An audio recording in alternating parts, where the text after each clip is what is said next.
जीवन एक युद्ध क्षेत्र जैसा है, जहां प्रत्येक व्यक्ति को एक सिपाही की तरह लड़ना पड़ता है।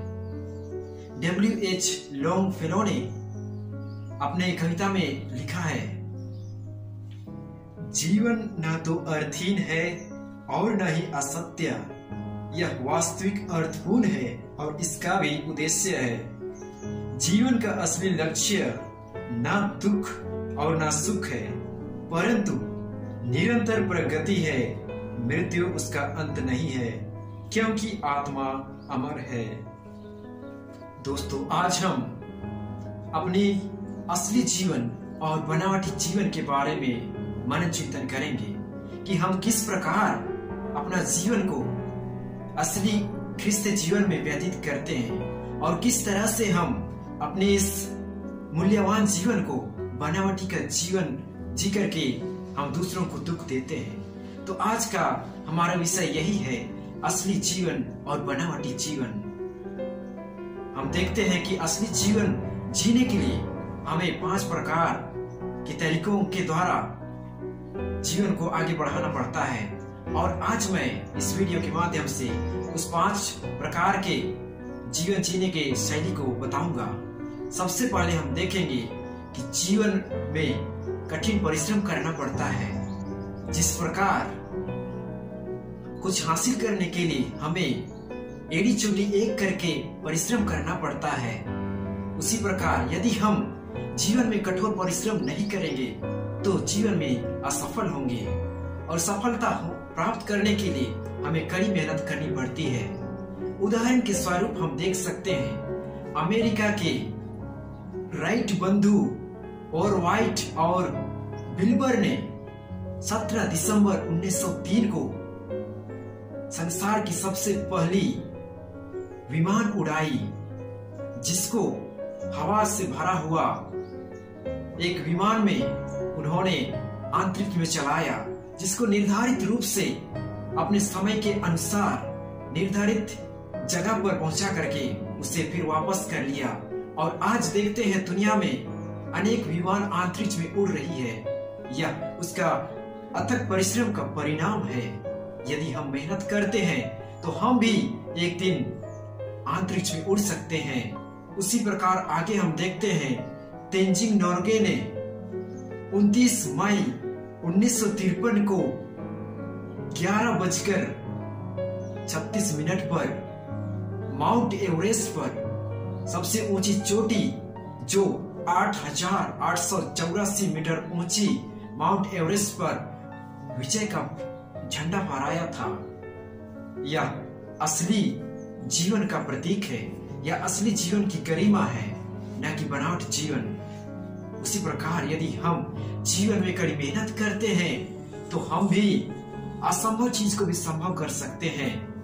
यहाँ तक कि हम वचन में पढ़ते हैं, खोई हुई मोती के बारे में आप सभी जानते हैं कि जिस प्रकार वचन हमें सिखाता है कि खोई हुई मोती को खोजने के लिए कितना मेहनत करना पड़ता है, और अंतिम में जब वह मिल जाता है तो उसे अनंत सुख और खुशी का अनुभव होता है। उसी प्रकार खोई हुई भेड़ के बारे में आप सभी जानते हैं, जब एक भेड़ खो जाता है तो उसकी खोज में वह दिन भर समय व्यतीत करता है, और जब मिल जाता है तो उसे बहुत सुख मिलता है, बहुत आनंद होती है। उसी प्रकार यदि हम जीवन में परिश्रम करते हैं और सफलता हासिल करते हैं तो हमें खुशी और संतुष्टि मिलती है, और वही है असली जीवन।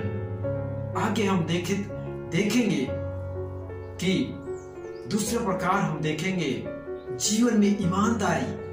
कहा जाता है परिश्रम का फल मीठा होता है।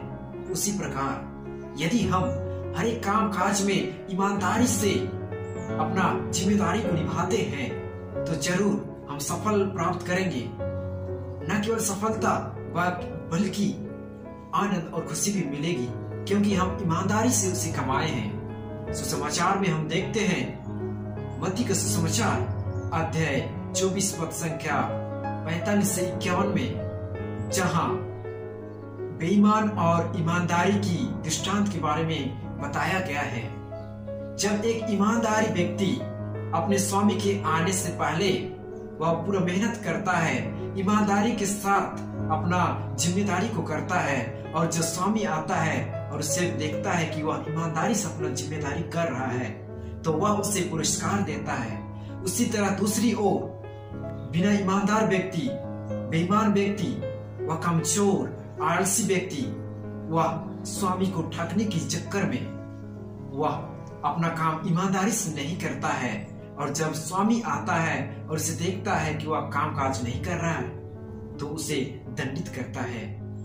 जी हाँ दोस्तों, यदि हम जीवन में ईमानदार नहीं दिखाते हैं, एक दूसरे पर वफादार नहीं दिखाते हैं, तो हमें जीवन का परिणाम, जीवन का पुरस्कार मिलेगा। इसलिए हम जीवन में ईमानदार रह करके जीवन को जिएंगे, तो न केवल अपने को बल्कि दूसरों को भी सुख दे सकते हैं। उसी प्रकार आगे हम तीसरा प्रकार में देखते हैं कि जीवन में ईश्वर और लोगों में विश्वास करना पड़ता है। वचन हमें बताता है मत्ती का सुसमाचार अध्याय 9 पद संख्या 20 और 21, जहां रक्तस्राव से पीड़ित स्त्री यीशु ख्रीस्त का कपड़ा को छू करके चंगी हो जाती है। यहाँ उसका विश्वास को देखने को मिलता है। वह दृढ़ विश्वास करती थी और इसीलिए प्रभु यीशु के करीब आकर के वह उसका स्पर्श करती है और वह चंगी हो जाती है। उसी प्रकार मार्कुस का सुसमाचार अध्याय 7 पद संख्या 24 से 30 तक में हम पढ़ते हैं, कनानी स्त्री की पुत्री जो शैतान के वश में थी, अब दूध ग्रस्त से पीड़ित थी। जब प्रभु यीशु ने उसका विश्वास देखा और विश्वास देख करके उसे उसकी पुत्री को छुटकारा दिया और शैतान उसके शरीर से छोड़ करके चला गया। ये है विश्वास का परिणाम। यदि हम प्रभु यीशु पर पूर्ण विश्वास और आस्था रखते हैं तो जरूर प्रभु यीशु हमारी हर एक कामनाओं को पूरा करेंगे। दोस्तों, उदाहरण के रूप में हम देख सकते हैं कि हमारी भारतीय महिला कल्पना चावला, जिन्होंने 19 नवंबर 1997 में अंतरिक्ष में जा करके उन्होंने अपना काबिलियत को प्रकट किया। हम जानते हैं कि कल्पना चावला एक दिन शाम के समय बाहर बैठ करके आकाश की ओर देख रही थी। उसने देखा कि आकाश में अनेकों रॉकेट घूम रहे हैं। उसी दिन उसने मन में ठान लिया कि एक दिन मैं भी अंतरिक्ष में जाऊंगी और घूमूंगी। और उस सपना को साकार करने के लिए उसने कड़ी मेहनत की और अमेरिका जा करके उसने अपनी पढ़ाई पूरी की। अमेरिका में ही उसने अंतरिक्ष में जाने के लिए ट्रेनिंग सीख ली और एक दिन वह अंतरिक्ष में उड़ना शुरू कर दी। अंतरिक्ष में उड़ भी गई। जब वह नीचे उतर रही थी तो कुछ ही दूर में उसका यान में आग लग गई और आग लगने के कारण उसकी मृत्यु हो गई और वह अमर हो गई। आज उसके नाम पर अनेकों इंस्टीट्यूट चल रहे हैं। इसलिए मैं कहना चाहूंगा दोस्तों, विश्वास सफलता के साथ साथ विजय और प्रसिद्धि लाता है। इसलिए हम यदि विश्वास के साथ कुछ भी कार्य को करते हैं तो जरूर पिता ईश्वर हमें उसका पुरस्कार देगा और हम उसे पाने में सक्षम होंगे। उसी प्रकार आगे हम देखेंगे कि हमारे जीवन में नैतिकता का बहुत मूल्यवान है। नैतिकता का जीवन का महत्वपूर्ण स्थान है। नैतिकता कर्तव्य का आंतरिक की भावना है। यदि हम सत्य और असत्य, सही और गलत, अच्छाई और बुराई और उचित और अनुचित में सही निर्णय लेने सकते हैं तो जरूर हम नैतिकता का अनुसरण कर रहे हैं। उदाहरण के स्वरूप हम देख सकते हैं मरिया गौरती ने बहुत कम उम्र में उसने पवित्रता को बचा करके रखा और उसको जब शादी के लिए फोर्स किया गया, उसे दबाव डाला गया तो वह इनकार की, क्योंकि उसे मालूम था कि वह अपना हृदय, अपना जीवन प्रभु के लिए दे चुकी है और इसीलिए वह अपना जीवन गंवाने के लिए भी तैयार हो जाती है। और हम देखते हैं उसका परिणाम क्या होता है कि उसको शहीद होना पड़ता है। वह शहीद हो करके हमें नैतिकता और पवित्रता का महत्व समझाती है। उसी प्रकार निर्गमन ग्रंथ अध्याय 3:14 में हम पढ़ते हैं, ईश्वर मूसा से कहते हैं, मेरा नाम सत्य है, जिसका अर्थ है सच्चे का ईश्वर। उसी प्रकार हम एजेकियल के ग्रंथ अध्याय 33 पद संख्या 19 में पढ़ते हैं, यदि दुष्ट कुमार्ग छोड़ देता है और न्याय और सत्य का पालन करता है तो वह जीवित रहेगा। जी हाँ दोस्तों, यदि हम सत्य के मार्ग पर चलते हैं तो प्रभु यीशु हमें साथ देते हैं, क्योंकि सत्य ही प्रभु यीशु का मार्ग है, सत्य उसका नाम है और सत्य ही बनकर के उन्होंने अपने एकलौते पुत्र को भेजा, जिसे हम जानते हैं मार्ग, सत्य और जीवन वही है। उसी प्रकार आगे हम देखते हैं कि जीवन को सफल और सुंदर और असली जीवन को सफल बनाने के लिए सेवा, सहयोग, एकता और प्रेम का होना जरूरी है। जिस व्यक्ति में ये तीनों चारों गुण उपस्थित होते हैं वे महान कहलाते हैं। उदाहरण के स्वरूप हम देख सकते हैं अमेरिका के राष्ट्रपति, जिन्होंने सवेरे उठ करके सैर करने के लिए या तो घूमने के लिए निकले हुए थे, उन्होंने देखा कि कुछ सैनिक रास्ते में घूम रहे हैं और कुछ सैनिक एक लकड़ी जो रास्ता में पड़ा हुआ है उसे हटाने की कोशिश कर रहे हैं, लेकिन वे हटाने में असमर्थ होकर के थक चुके थे और वे बैठ करके आराम कर रहे थे। उन्होंने उनके पास आकर के अपना हाथ बटाया और उस लकड़ी को वहां से हटाने में मदद किया। यहाँ हम देख सकते हैं कि सहयोग, प्रेम, सेवा का भावना स्पष्ट झलक दिखाई देता है। यदि हमारे जीवन में भी सहयोग, प्रेम, सेवा की भावना होगी तो हम भी महान कहलाएंगे। उसी प्रकार हम वचन में पढ़ते हैं लूकस रचित सुसमाचार अध्याय 10 पद संख्या 29 से 37 तक, जहां भले समारी के दृष्टांत के बारे में कहा गया है, वहां भी हम स्पष्ट रूप से देख सकते हैं कि सेवा, सहयोग, एकता और प्रेम की भावना उपस्थित है। उसी प्रकार मार्कुस रचित सुसमाचार अध्याय 10 पद संख्या 41 से 45 के बीच में पढ़ते हैं और 10 का 45 में लिखा हुआ है, मैं सेवा कराने नहीं बल्कि सेवा करने और बहुत के उद्धार के लिए अपने प्राण देने आया हूं। उसी प्रकार आज हमें प्रभु यीशु का वचन कहता है, विधि विवरण का ग्रंथ अध्याय 30 पद संख्या 20, अपने प्रभु ईश्वर को प्यार करो और उसकी सेवा करो, उसकी मानो और उसकी सेवा में लगे रहो, तभी आप जीवित रह सकोगे।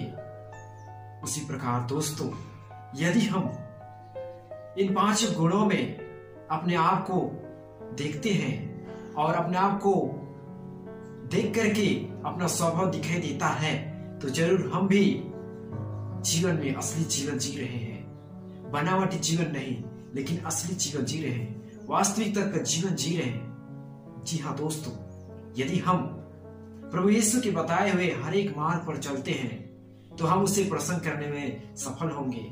उसी प्रकार मैं कहानी के माध्यम से बताना चाहूंगा, एक लोमड़ी जो शेर का खाल पहन करके सारे लोमड़ियों को इकट्ठा किया और अपने आप को जंगल का राजा घोषित किया। सभी जानवर इकट्ठा हो गए और जब इकट्ठा हो गए तो उन्होंने देखा कि यह लोमड़ी असलियत में लोमड़ी नहीं है। लोमड़ी जब सब जानवर इकट्ठा हो गए तो उन्हें शक हुआ कि यह लोमड़ी शेर नहीं है।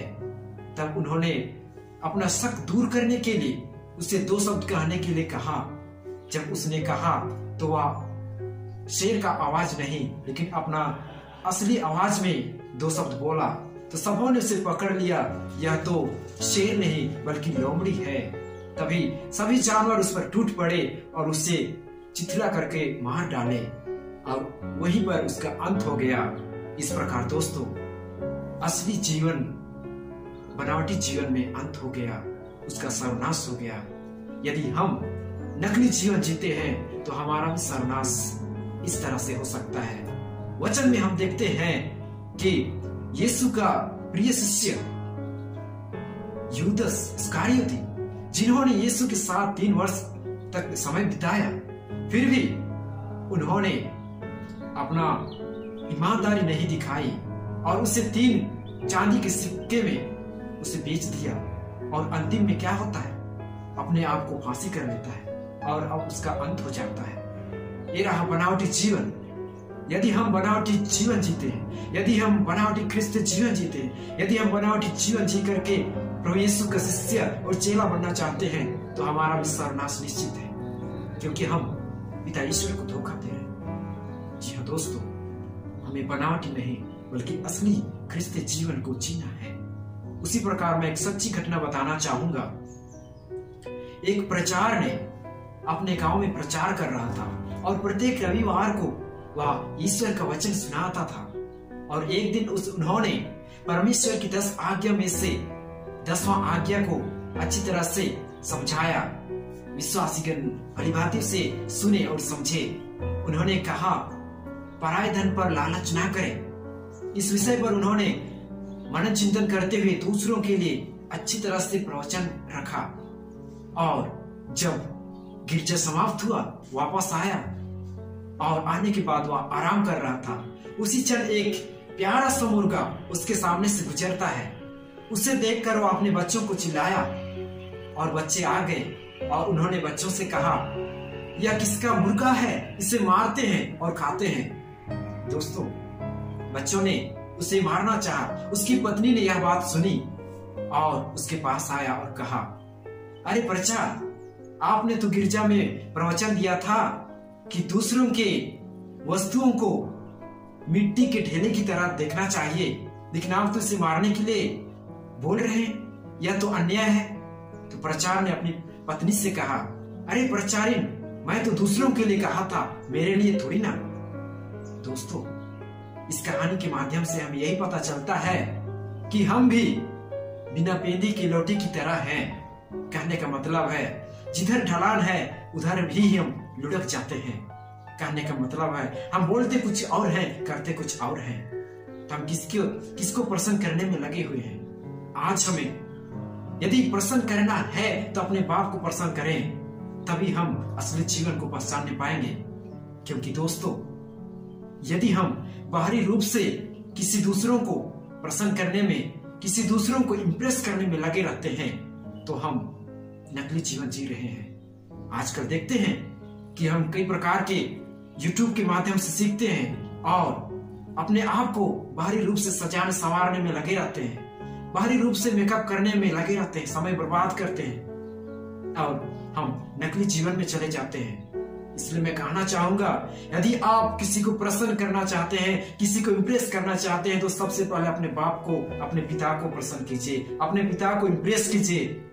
तभी पिता ईश्वर आपके जीवन से खुश होगा, आपके कार्यों से, आपके बोली वचन से खुश होगा और उसे भी हम इम्प्रेस करने में सक्षम हो सकेंगे। आजकल हम देखते हैं, लॉकडाउन के दौरान में, इस महामारी के दौरान में कई बार हम अपने हाथों को हैंड वॉश करते हैं। मैं कहना चाहूंगा, हैंड वॉश जरूरी है, साथ ही साथ हार्ट वॉश भी किया करें।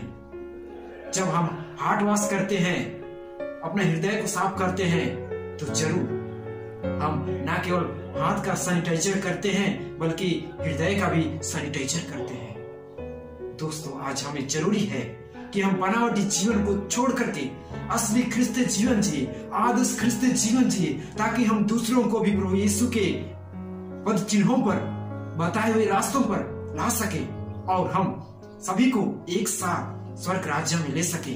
क्योंकि अभी का सिनड जो है वो सबों के लिए यही निमंत्रण देता है कि हम सभी को, चाहे ख्रिस्त हो चाहे गैर ख्रिस्ती हो, चाहे छोटे हो चाहे बड़े हो, चाहे शिक्षित हो चाहे अशिक्षित हो, सभी को मिलकर के ईश्वर के राज्य के लिए काम करना है और उसके राज्य में प्रवेश पाने के लिए हमें कार्य करना है, एक साथ यात्रा करना है। तभी हमारा जीवन असली जीवन कहलाएगा और हम उसके राज्य में अनंत जीवन के लिए प्रवेश करने पाएंगे। तो आज का हमारा संदेश यही है कि हम अपना नकली जीवन, बनावटी जीवन को त्याग करके असली जीवन को अपनाएं, एक आदर्श जीवन को अपनाएं और क्रिस्तीय मूल्यों को अपना करके दूसरों को भी सही मार्गदर्शन दे सके अपने जीवन के द्वारा, अपने चाल चलन के द्वारा, अपने बोली वचन के द्वारा, और हम प्रभु यीशु को हमेशा प्रसन्न करने में लगे रहें।